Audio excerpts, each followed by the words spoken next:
योगी आदित्यनाथ के दुश्मन को बीजेपी ने यूपी में दे दी बहुत बड़ी जिम्मेदारी। बीजेपी ने जो फैसला किया है उसके बाद से खुद योगी भी हैरान है कि आखिर वो दुश्मन जिससे वो सालों से नफरत करते थे अब उसके सामने नजरें कैसे मिलाएंगे।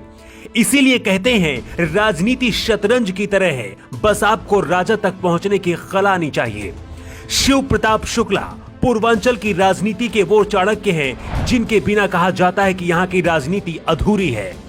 गोरखपुर में अपना राजनीतिक वर्चस्व हासिल करने के लिए कभी योगी आदित्यनाथ ने शिव प्रताप शुक्ला की पूरी सियासत को खत्म कर दिया था, लेकिन अब बीजेपी को लगता है कि 2022 में अगर कोई योगी को दूसरी बार मुख्यमंत्री बनवा सकता है तो वो सिर्फ शिव प्रताप शुक्ला ही है।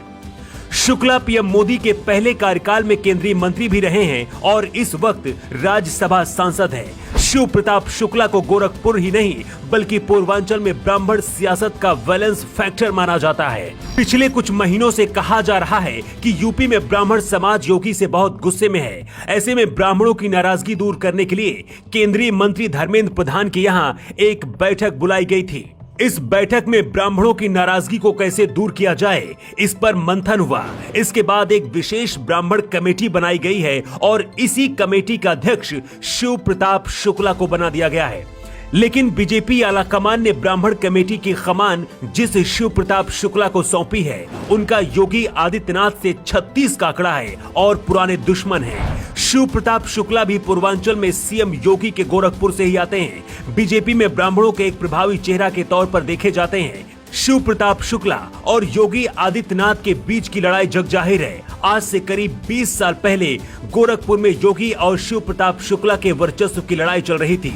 दोनों एक दूसरे से इतना ज्यादा नफरत करते थे कि एक दूसरे के सामने भी नहीं आते थे। लेकिन वक्त और समय ने लगता है अब बहुत कुछ बदल दिया है।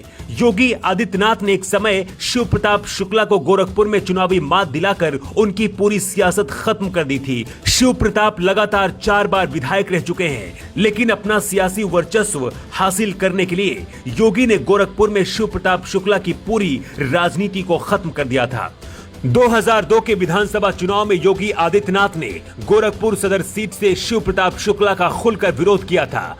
2002 के बाद से शिव प्रताप शुक्ला और योगी के बीच की अदावत खुलकर सामने आ गई थी। हालात ऐसे हो गए थे कि एक ही पार्टी के दो नेता आपसी दुश्मन बन चुके थे, लेकिन तब शिव प्रताप शुक्ला पर योगी भारी पड़ गए थे। हालात ऐसे हुए कि शिव प्रताप शुक्ला को बीजेपी ने धीरे धीरे साइडलाइन करना शुरू कर दिया था, लेकिन शुक्ला को पता था कि इंतजार का फल बहुत मीठा होता है।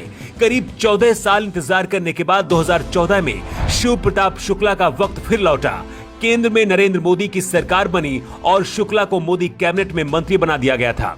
इसके बाद अचानक से योगी से बड़ा कद शिव प्रताप शुक्ला का हो गया था, लेकिन 3 साल बाद ही वक्त ने फिर करवट बदली और इस बार योगी आदित्यनाथ यूपी के मुख्यमंत्री बन गए। इन दोनों ही दुश्मनों को 20 साल से ज्यादा का वक्त गुजर चुका है, लेकिन अब शिव प्रताप शुक्ला को ही 2022 में योगी को मुख्यमंत्री बनाने की कमान दे दी गई है। मतलब जिसे योगी ने 2002 में चुनाव हरवाया था वो शुक्ला अब 2022 में योगी को जिताने के लिए ब्राह्मणों को साधेंगे। मतलब अब दो दुश्मन दोस्त होने वाले हैं। शिव प्रताप शुक्ला के जरिए बीजेपी यूपी में 2 संदेश देने की कोशिश कर रही है। एक तो ये कि लोगों के बीच ये संदेश जाएगा कि योगी के सबसे बड़े विरोधी पर भी पार्टी बहुत भरोसा करती है, और दूसरा ये कि इससे ब्राह्मण समाज भी खुश हो जाएगा। लखनऊ से न्यू टाइम्स के लिए ब्यूरो रिपोर्ट।